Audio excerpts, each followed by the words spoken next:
Okay, welcome back. So we are before the break. We are talking about sub-semigroup generated by a subset. So this is defined as the intersection of all sub-semigroup S containing the subset A, and then because it is the intersection of all of them, it is the smallest of all of them. So it's the smallest sub-semigroup of S containing A. And we denote it by this. So anytime you see this, you remember this notation? I think we use this notation for the cyclic subgroup, where inside the bracket is just a single element. That time we are talking about the subgroup generated by a particular element. So here we are talking about the sub-semigroup generated by a subset of elements. Well, the remark I was making before the break was to say that when you want to look for a sub-semigroup generated by a subset, if you are to apply the definition, it's going to be a very difficult exercise to do because you have to try and look for all the possible sub-semigroup containing A and then take their intersection, and then before you can say this is the sub-semigroup generated by A. But there is a very nice way of looking at this sub-semigroup, and that is to look at it as the set of all finite product of elements coming from A. So if you take a subset, be a non-empty subset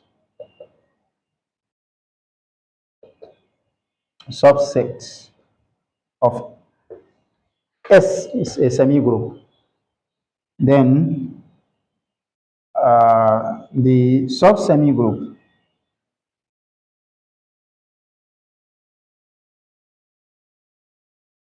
so we have already introduced this. So what is this?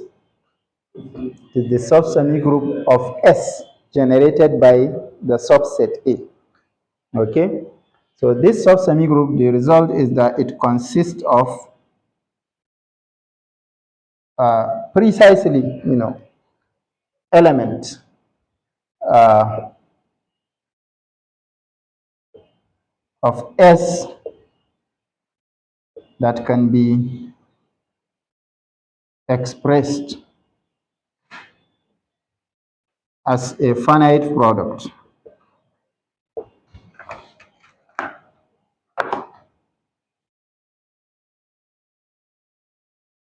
of element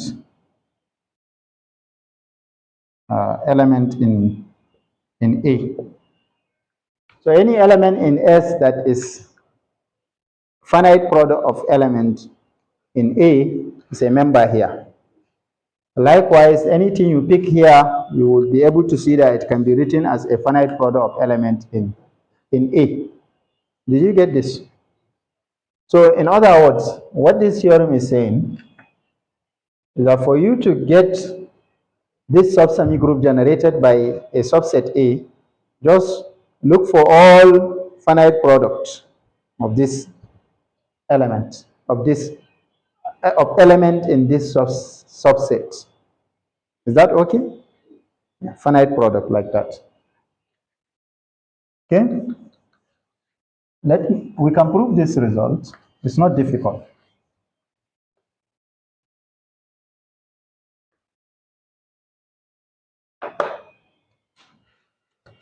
Proof.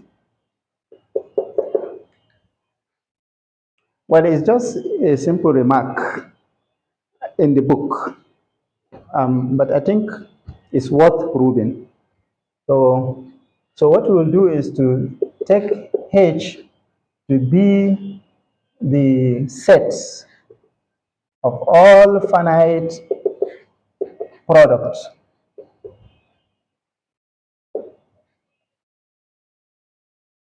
of elements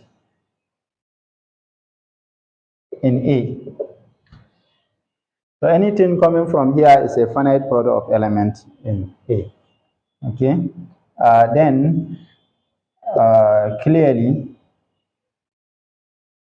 H is a sub-semigroup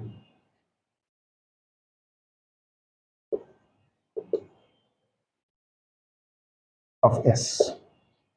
Why? Because it's closed under the binary operation. Yeah, because if you take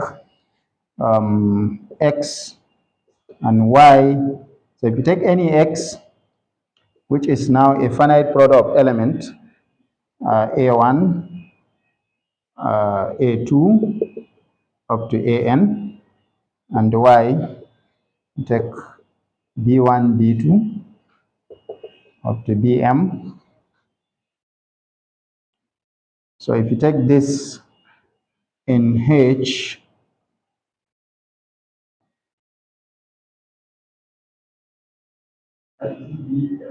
you know, the AIs and the BIs or BJs are coming from A. So if you pick any element from H, it is a finite product of members from A.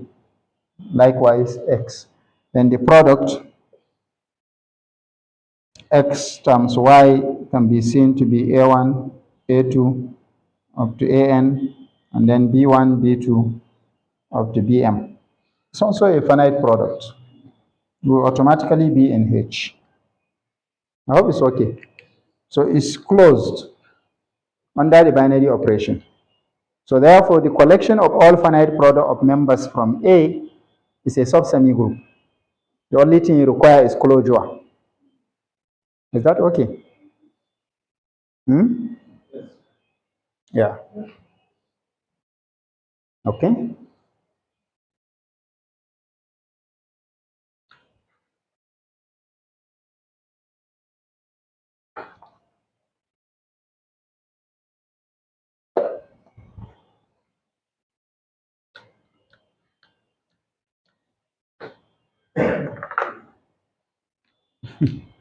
Are you tired? You are looking tired even after the break.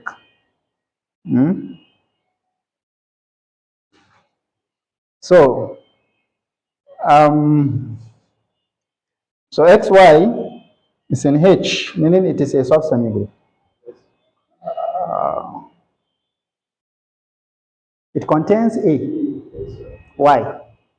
Because members of A are finite products of elements in A. The product is of length 1. Okay?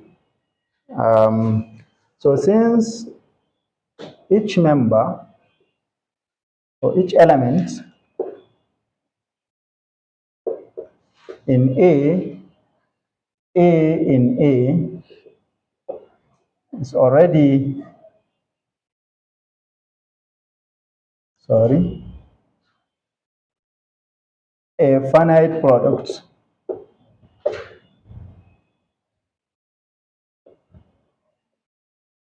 of itself in A, it follows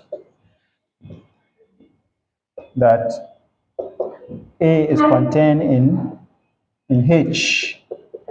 So which means this H is a subsemigroup of S and it contains A. There's a member in that family. It is a member in the family of all the subsemigroup of S contained in A. So therefore it will contain the intersection of all of them. Are you following? So it means the subsemigroup generated is contained inside H. Did you get this? Because it is a subsemigroup and it contains A. So it will contain the intersection of all the subsemigroup contained in E. Are you following? It's a factor in the intersection. So therefore the intersection is in it. So that subsemigroup generated by A is contained in H. Now the only thing we need to do is to show the other way around. Okay, the reverse inequality. So conversely, or yeah, on the other hand,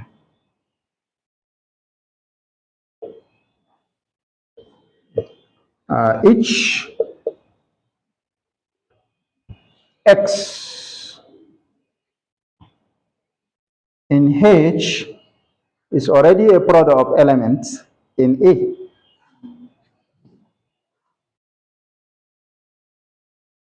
Finite product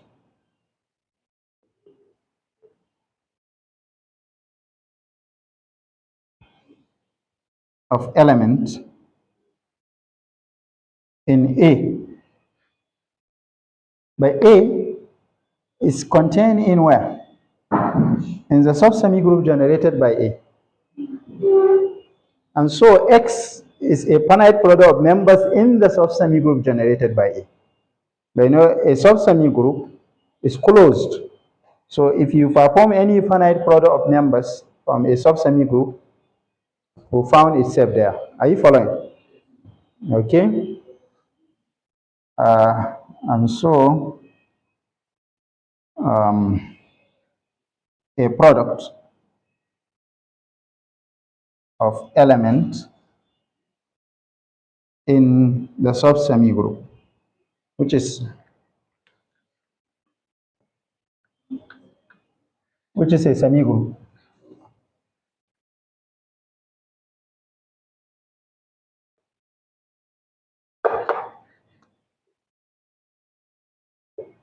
Which is closed. Thus, X is in the subsemigroup. No, this is A. And H will be contained in that subsemigroup. So this can be called equation 2. So if you look at 1 and 2, equality happens. By 1 and 2, we have the equality. H is equal to the subsemigroup generated by. So if you are looking for this subsemigroup, just form finite product of members from the semigroup, from this given subsets. Is that okay? Yeah.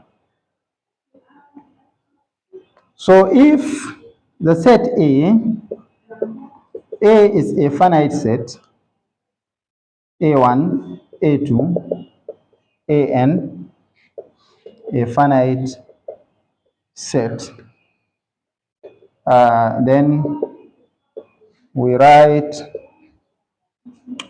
the subsemigroup generated by, instead of this. So actually, this is just notation. If you are having a finite number of elements in A, you just list them in the brackets and say this is a subsemigroup generated by this finite number of elements. Is that okay? Finite list of elements. So this is it. Okay then.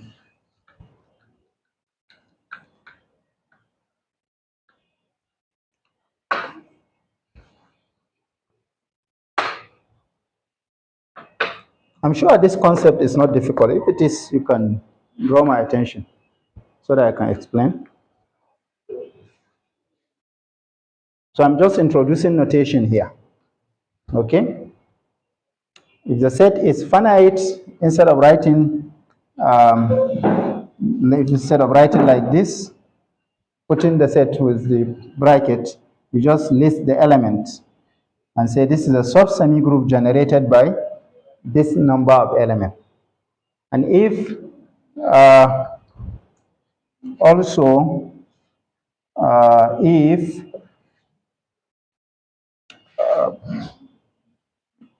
A is just a singleton,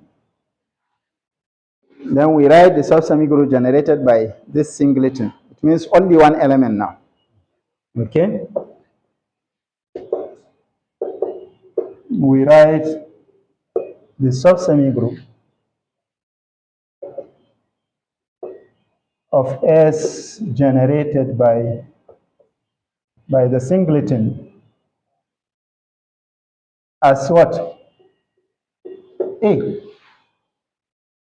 You are familiar with this notation, like the cyclic group, you remember? Okay, so it's just like one single element generating a sub-semigroup now. This sub-semigroup consists of what?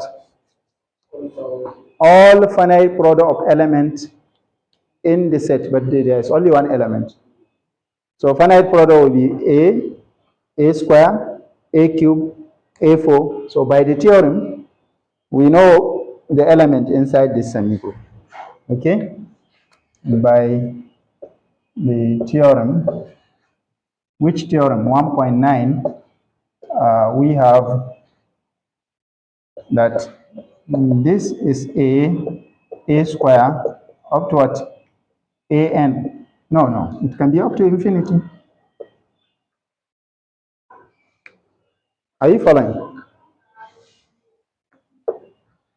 This semigroup, it has a special name because it's only one element generating it. So it's mono-generated. It's the one that we call monogenic semigroup, generated by a single element. Okay? Or cyclic, to go with the group theoretic terminology. The semigroup or the sub-semigroup S, this one is called the monogenic sub-semigroup. So sometimes we say cyclic, but it's more appropriate to say monogenic. But we will see why the word monogenic is more fitted in here than the word cyclic. Because in group theory, this semigroup is, this subgroup, if you generate a cycle, it forms a cycle. Get a square, that is in the finite situation. A square, a cube, a. There will be a certain situation where you come back to a. So it forms a cycle. Now in semigroup theory, it's not necessarily forming a cycle. It may have a tail, and we will see it. Okay? So it's called a monogenic sub-semigroup of S generated by the single element.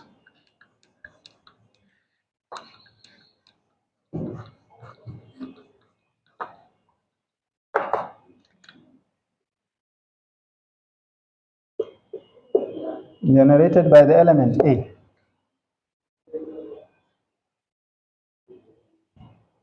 The order of the element. The order of A in S is actually defined to be the order of this sub-semigroup.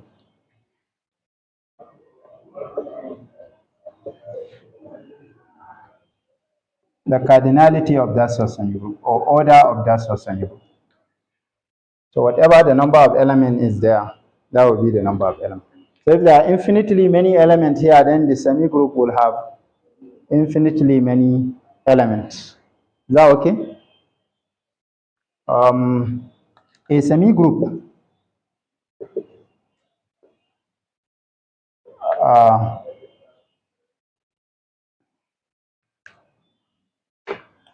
well, let me first of all say that if in a semigroup S there is a subset A such that the sub-semigroup generated by that subset is the entire semigroup, then A is said to be a generating set.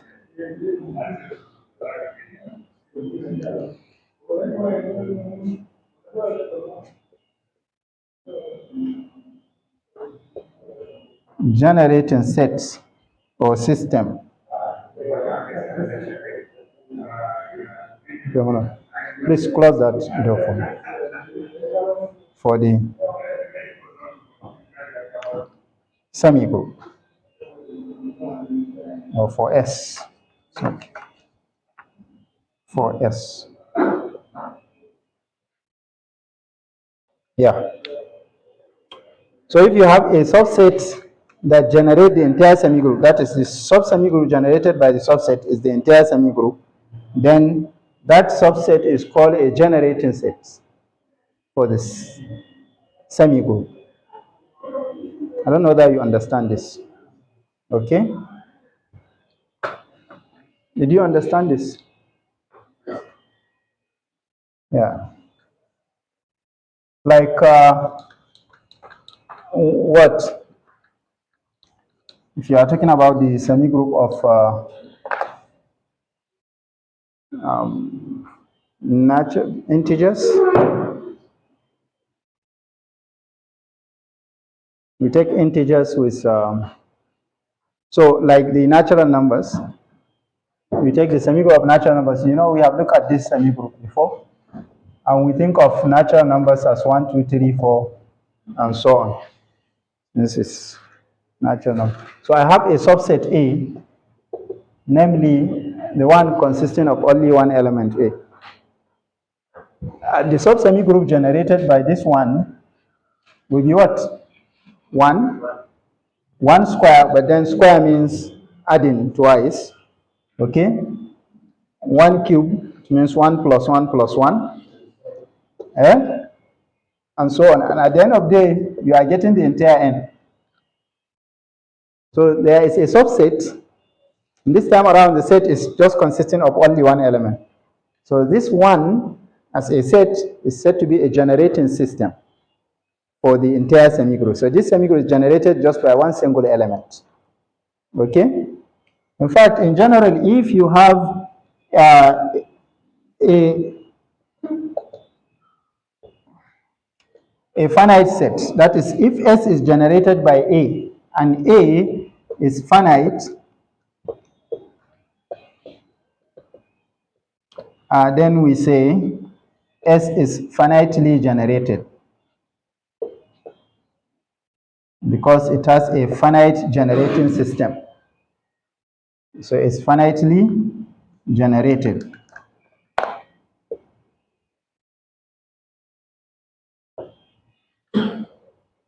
If the cyclic monogenic semigroup generated by what? By an element A is equal to S. That is, if there is a single generator, then the entire semigroup is said to be monogenic. Then S is monogenic.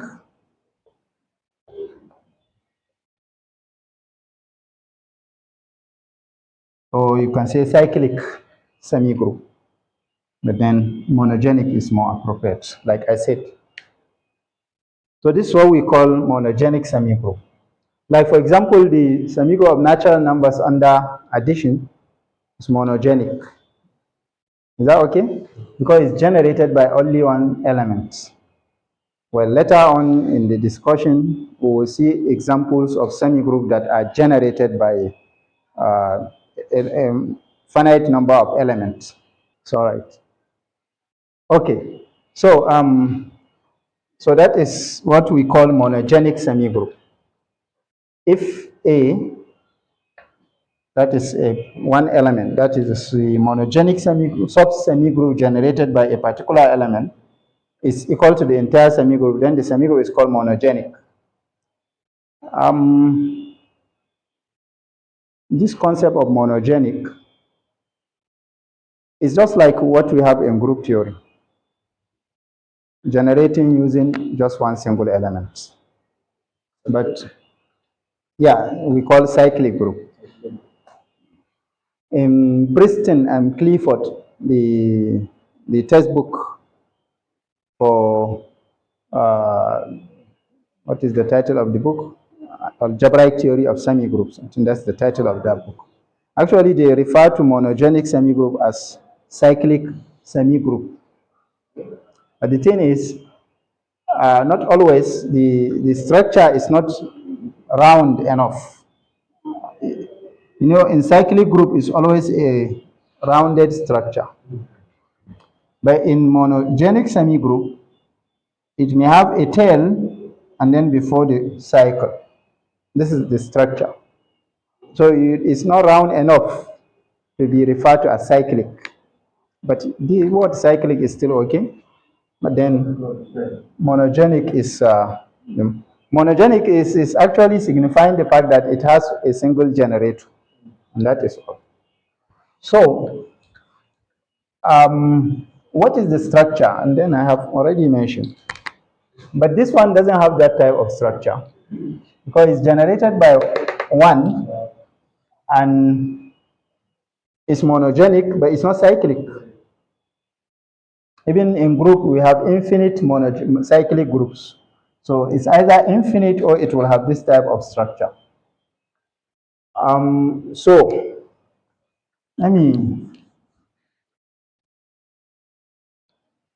let's look at a theorem that will talk about the structure of monogenic semigroups.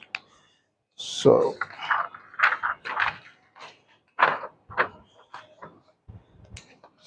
we have this one, theorem 1.10.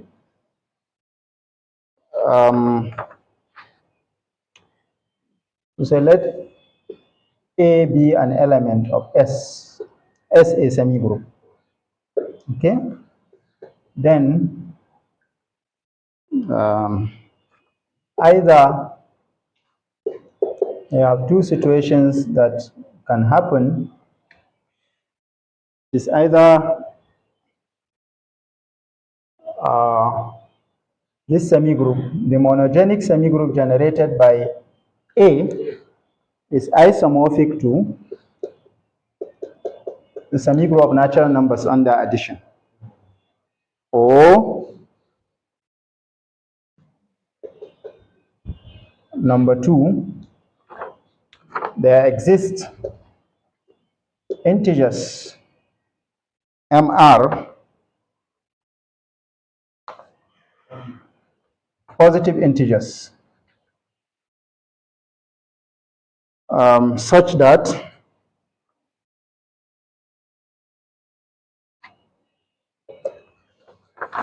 number one, AM is equal to AM plus R. Number two, the cyclic subsemigroup generated, that's the monogenic subsemigroup generated by this particular element A, is equal to, so it's finite in this case. It's either it is infinite, in which case it will be isomorphic to the semigroup of natural numbers, or it is not infinite, so it is finite, and then it will have this property, that is, you can be able to find some M and some R possessing this property, that A square up to AM plus 1 up to A M plus R minus 1. Well, AM plus R will be equal to AM. So this will be the number of elements in the semigroup. And also, the third property is that the sets KA consisting of AM plus 1 up to A M plus R minus 1, this set is a cyclic group.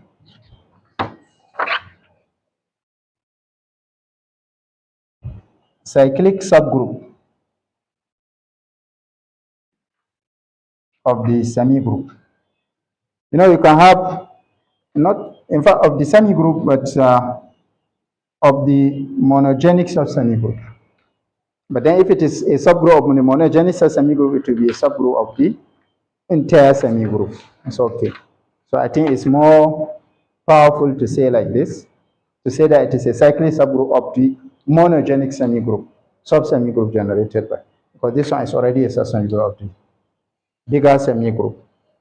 So this is the situation that can happen for monogenic semigroup. So always, if you pick any element in a semigroup, it's either the monogenic semigroup is infinite, and in which case you will have this kind of situation, or it is finite. If it is finite, this is what will happen. So we can prove it.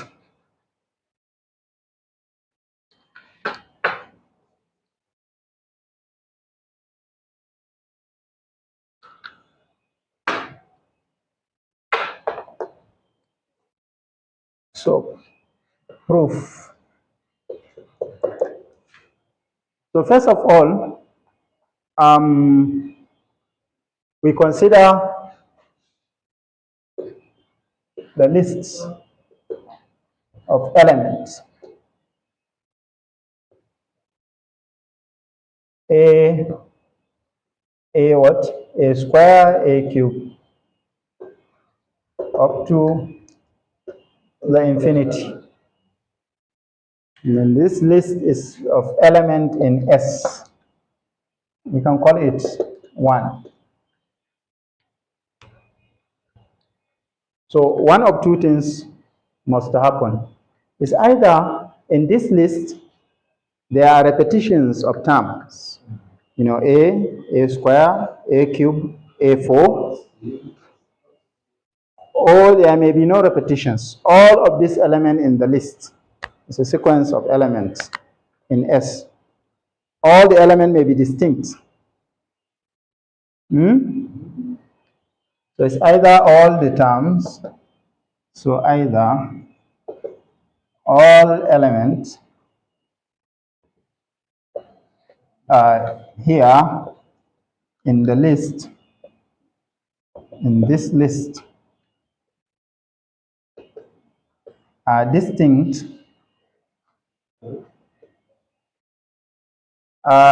if they are all distinct, in which case we have for all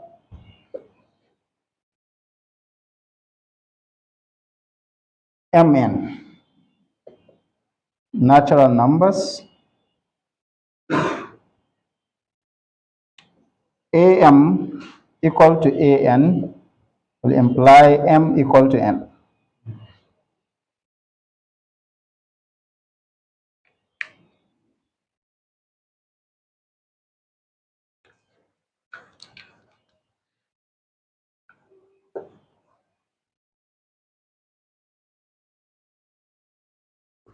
And so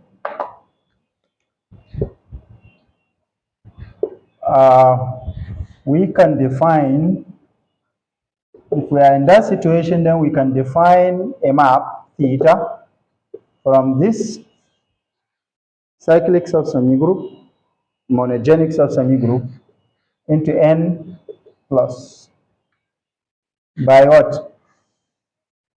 Theta of a m to be equal to m.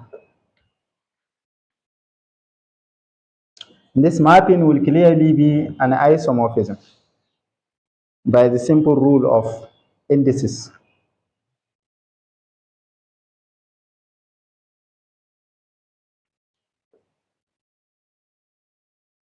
Which is clearly an isomorphism.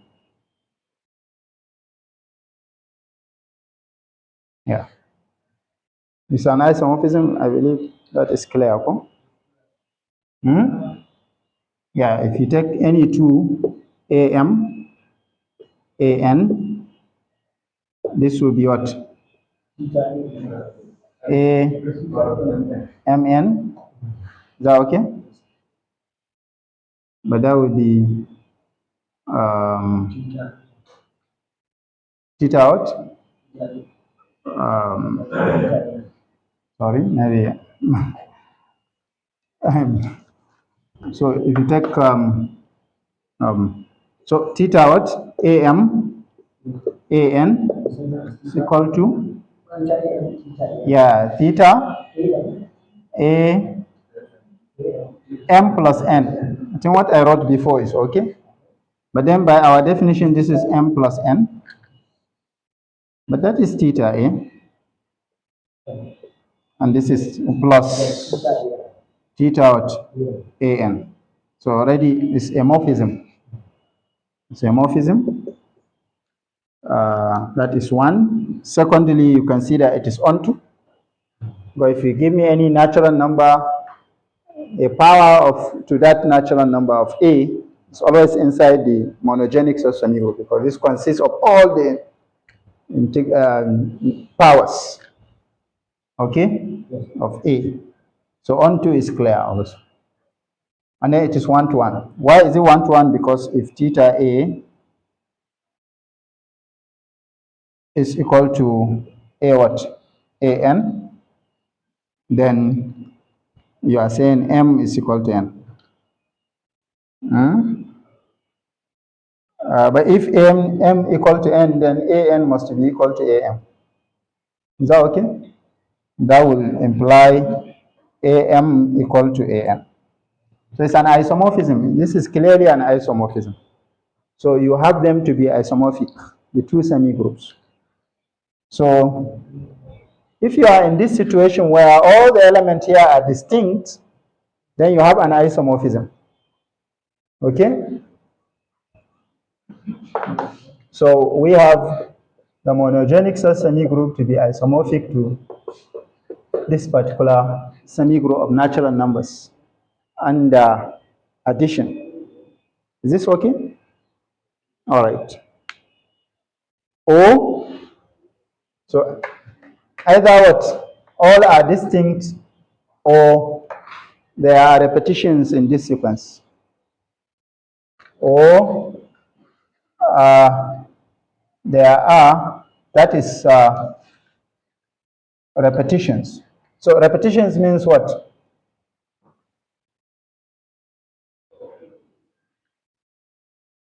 So not all terms are distinct, or not all terms or element in the sequence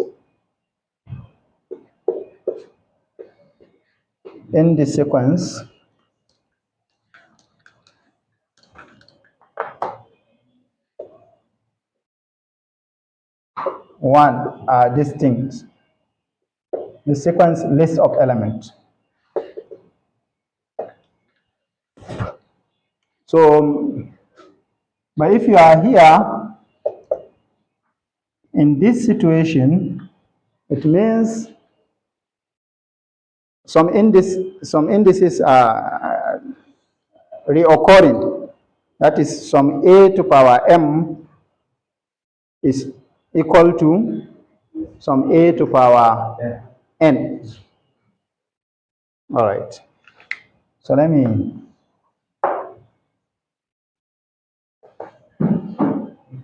So if that happened,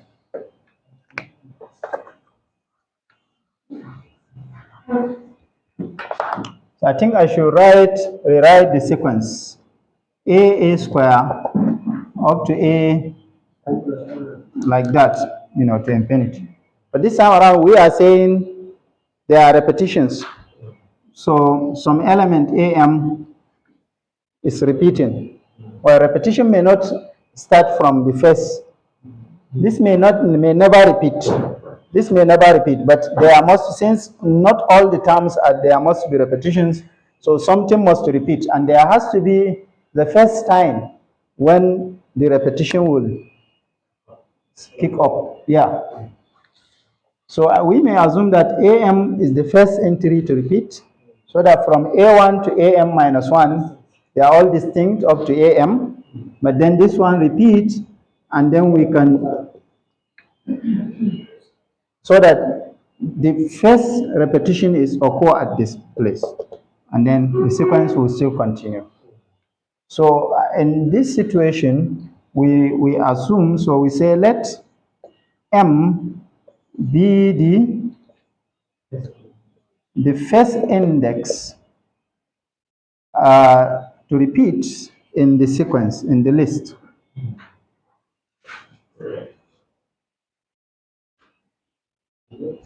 And let m plus r be its first what? Well, because if you are saying it repeat, it may not repeat only once. It can repeat many times.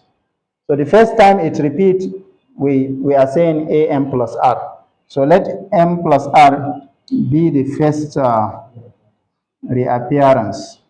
I don't know that I should say like this. The first entry. I think I should say am be the first element entry in the sequence. To repeat, an am plus r be its first reappearance. Yeah. So, okay.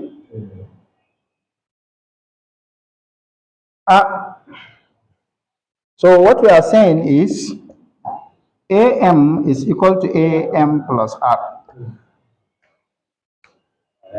But then, if that is the case, you know, it is going to continue to be forming a cycle then. Because we'll have something like this. Okay. But then we will have am to be equal to am plus r,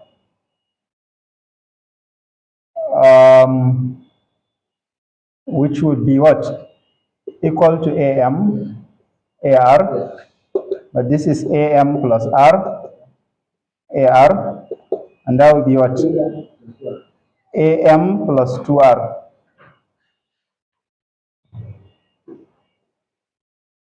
And more generally, we can see that for all q greater or equal to 1, integers, am will still be am plus qr. This will still be the case. Always. Yeah. And so, but then by the way we choose this m and that r, they are minimal. So meaning we are saying from a up to am, the element before this one, am plus r minus 1. These elements are all distinct. They are all distinct elements. But then this element happen to be equal to this one. But by that, am plus 1 will also be am plus r plus 1 will be equal to that. And the situation, so which means from this point onward, the sequence is just going to be repeating in these terms. Are you following? So, but what we are going to see, what we want to prove is, this formula here has already proved what? The first item under the statement of the theorem. You remember the statement of the theorem? That is, there exists MR, greater than 0 such that AM is equal to AM plus R. So we have settled the first item of the theorem. The second item I'm trying to establish now. And what is that item?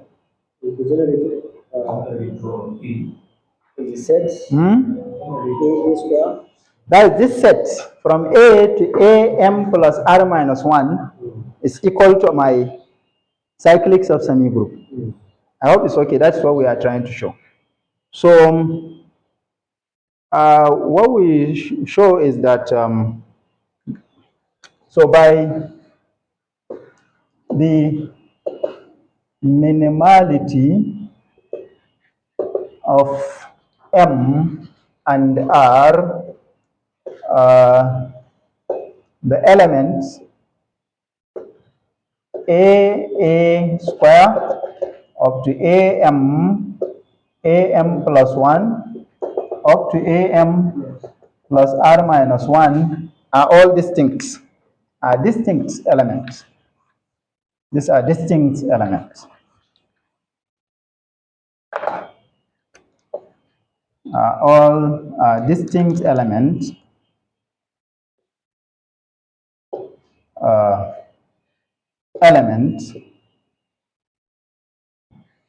contained in where? In the cyclic of semigroup generated by A. Is that okay? Now, if I can show that every other element in that cyclic of semigroup is one of these also,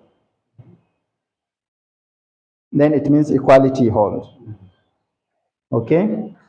So now, if AN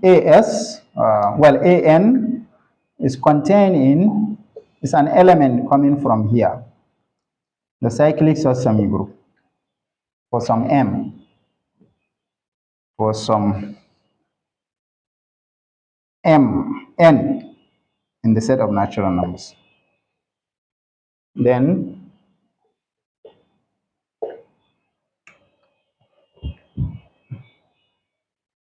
with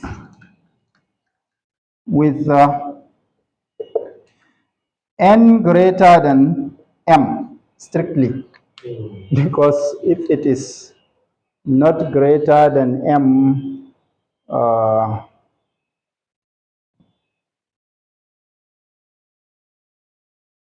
yeah, so if you take any one of them, actually, if it is less than M, already you know it's one of this.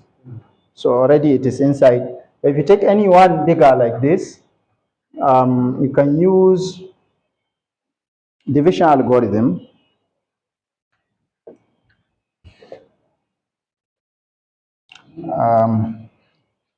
to see that N is equal to, you can write it as M plus QR plus maybe S, where S is either 0 or not up to R minus 1. Yeah.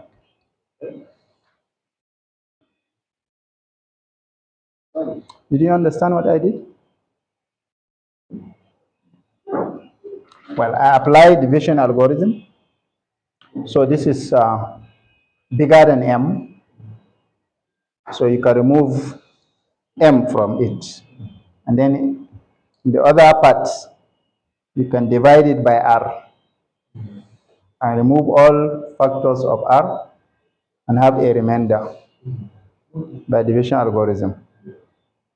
Okay, but that remainder should stay in this range. I hope it's okay. Yes. So this is it. So, but then, if that is the case, then we have what?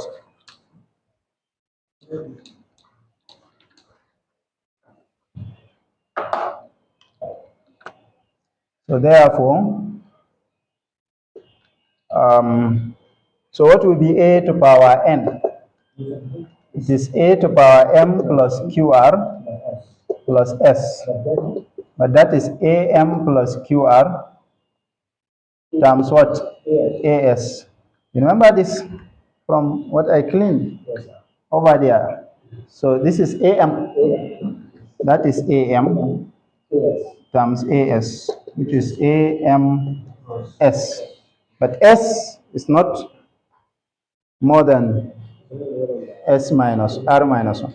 This, I think this is strictly less than R. Should be strictly less than R, not R minus 1. Is this okay? From division algorithm, you know, the remainder should not be more than, you see what I did was to write it, since this number is bigger than M, then I can write it as M times something, M plus something.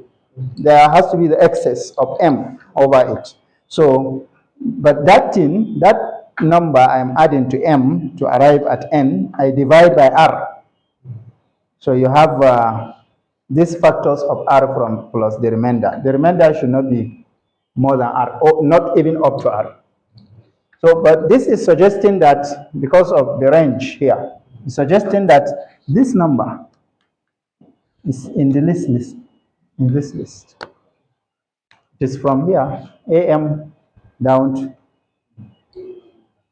did you get it? So which means it's inside the set, which is in that list, which is in the list, yeah. So, and so what we are saying is that the entire cyclic subsemi group is contained in, the consequence here is that it contained in this set, a square up to am plus r minus 1. But this is a subset of that, and so equality happen. Okay? So hence, the cyclic subsemi group can be seen to be a square up to am to am plus r minus 1. So, and this proves the second part, second item under the second part of the theorem. The third part is saying that, yeah.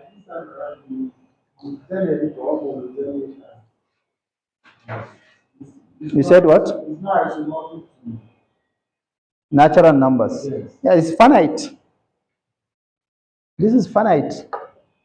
How many elements are in here? The order is what? The order is m plus r minus 1. There's a finite. It cannot be isomorphic to an infinite semigroup. Okay. Lastly,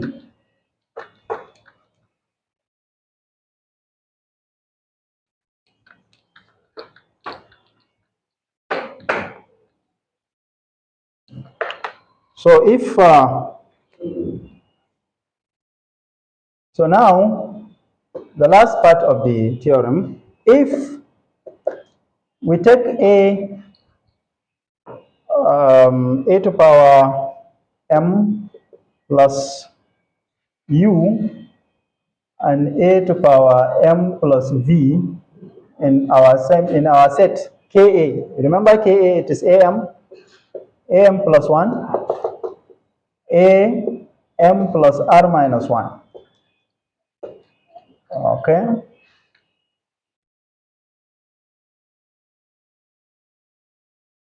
We want to show that this thing is a subgroup of what?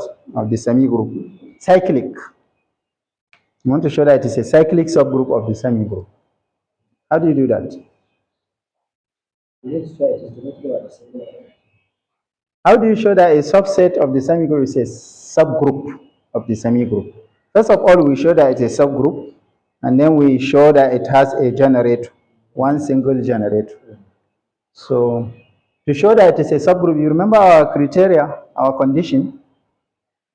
There is a lemma we proved in one of our previous classes. I cannot remember which class. That T is a subgroup of the semigroup, the subgroup of S, if and only if. Remember this?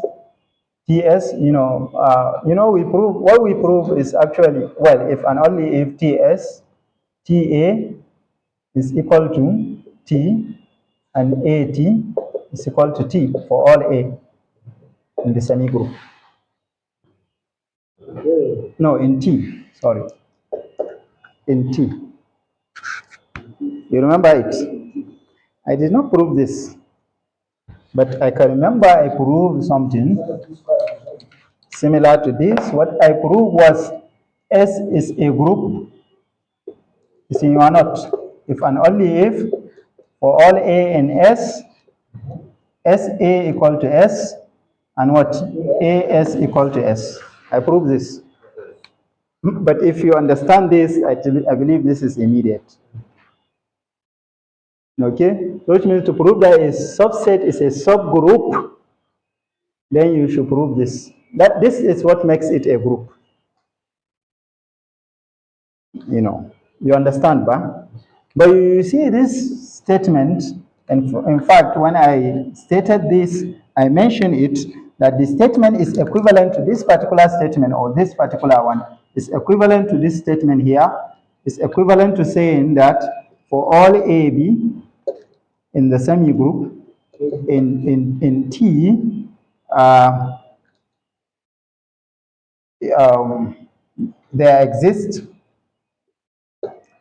XY in T such that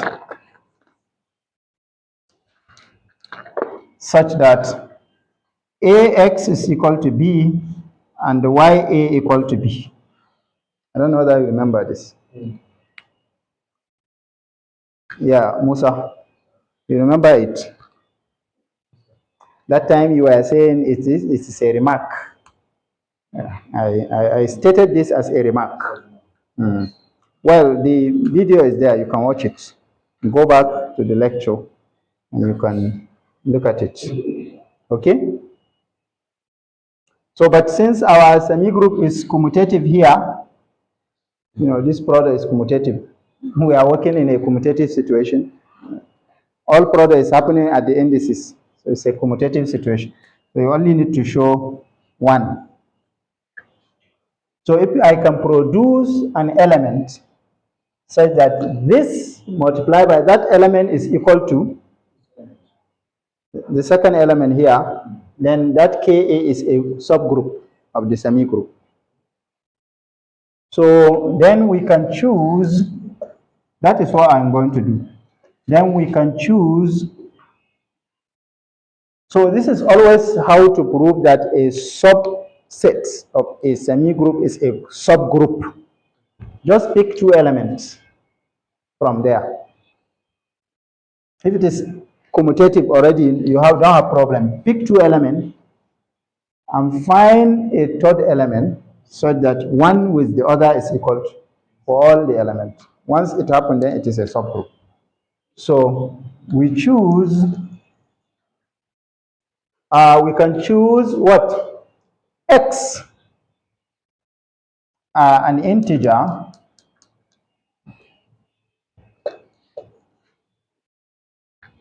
X in where? Such that this X should be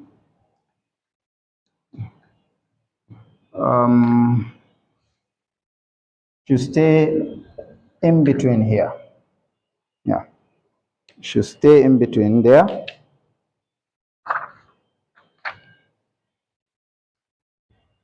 Yeah, and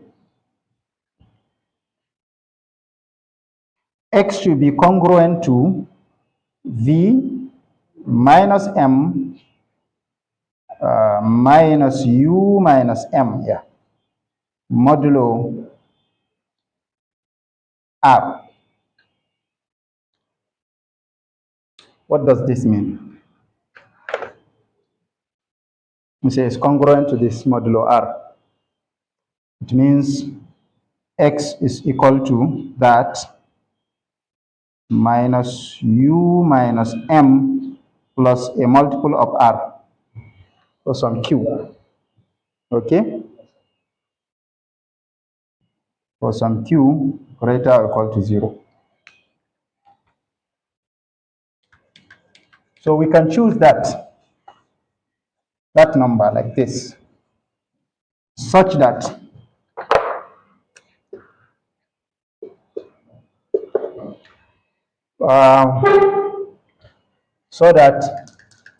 not such that, I think it should be so that if I multiply AM plus U times AM plus X, so this AM plus X, is it a member in here?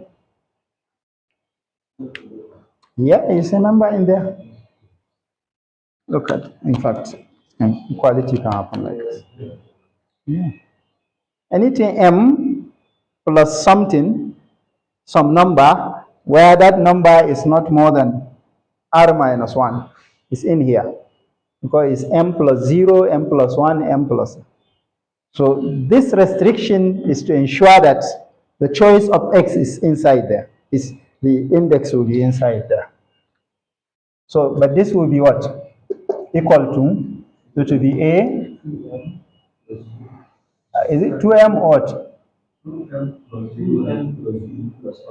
Okay, 2m plus u plus x. 2m plus u plus, what is x? V minus u minus m plus what? Plus qr. And that is, so am plus v plus qr.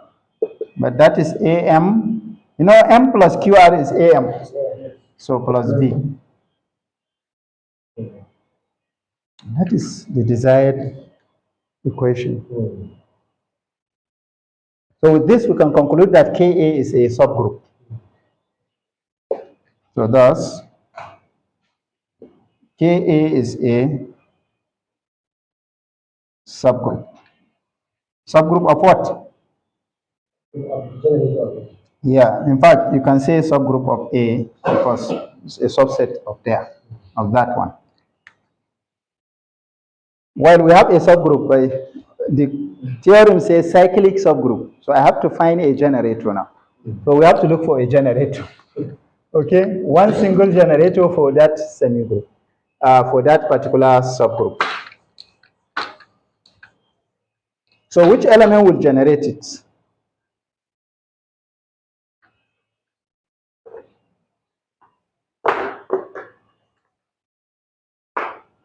Well, first of all, we will have to see that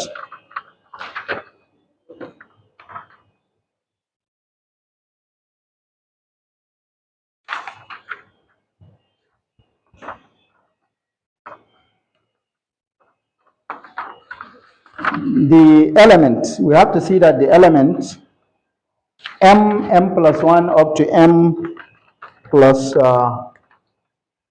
r minus 1. So to see that Ka is cyclic, we note that the integers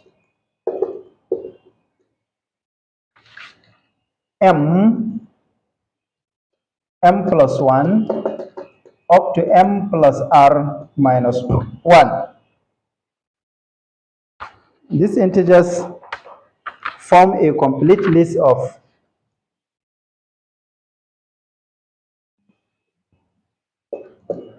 residue classes modulo r.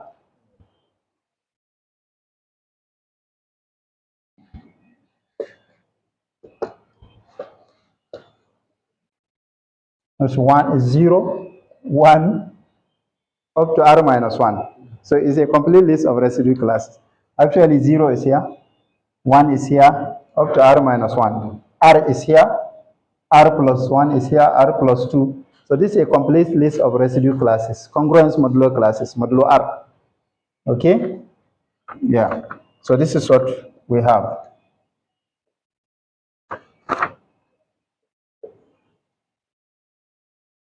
Modulo r. I'm sure you understand this. Okay? So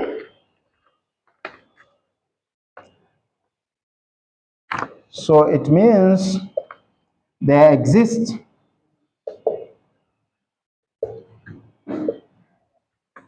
some G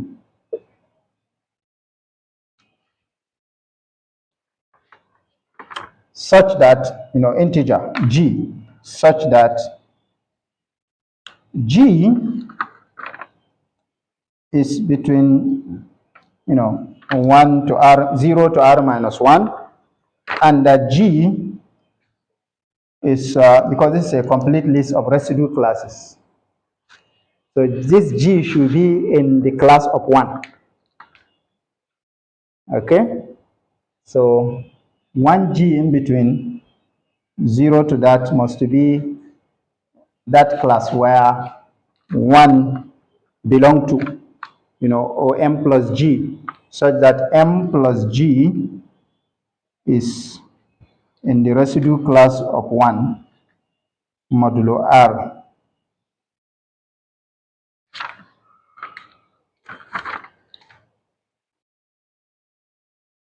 Do you get it? No. Actually, it is this.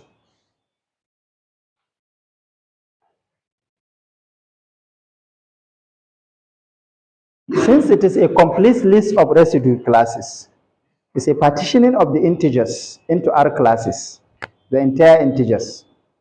But this time around, we are dealing with not only integers. Well, it's okay, all the integers, master. So you have partitioned all the integers into R classes. And these are equivalent classes. Okay? So one of the classes, 1 belongs to one of the classes. I hope you are following. So, but I don't know which one. So one of them, actually M plus G, where G is from 0, one of these ones, contain is the class of 1. So the representative is congruent to 1 modulo R. I hope it's okay. Yeah, think over it. All right. It's okay. So if that is the case, then, well, look at this. If I multiply K there, for all K natural numbers, K times M plus G will be congruent to what? K modulo R. Do you understand this? Just multiplying that congruent modulo equation by K. And so the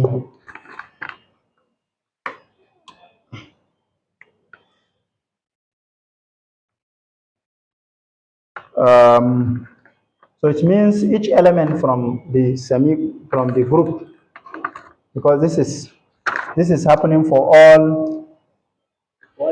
all n. So it's congruent to that. So it means the powers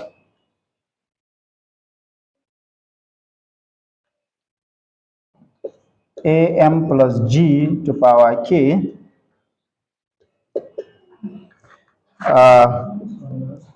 exhaust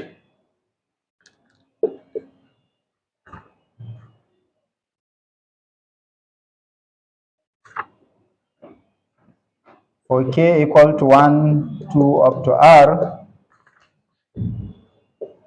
This one exhaust element of the whole of ka.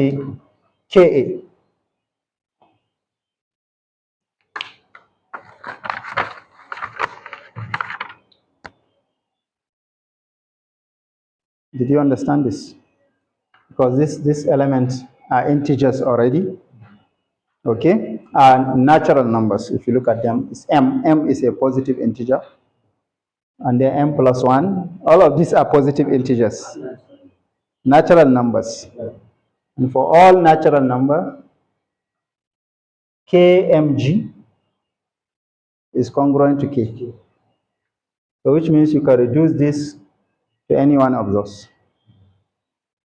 Are you following? So meaning if you take any element from here, you can always write it as a power. As a power of m plus g. Did you get it? So therefore, this is a generator. So it means A m plus g is the generator or I should just write, I think I should just write, thus Ka is cyclic generated by Am plus G. I believe that will conclude the theorem. Okay? So this actually has revealed the structure of monogenic subsemigroup generated by an element, this particular theorem. So since we don't have more time, we will stop at this point. In the next class, we are going to pick up from this particular point, and then we will continue the discussion on, we'll conclude our discussion on the monogenic subsemigroup before we start talking about other issues like binary relations and equivalences. Thank you very much.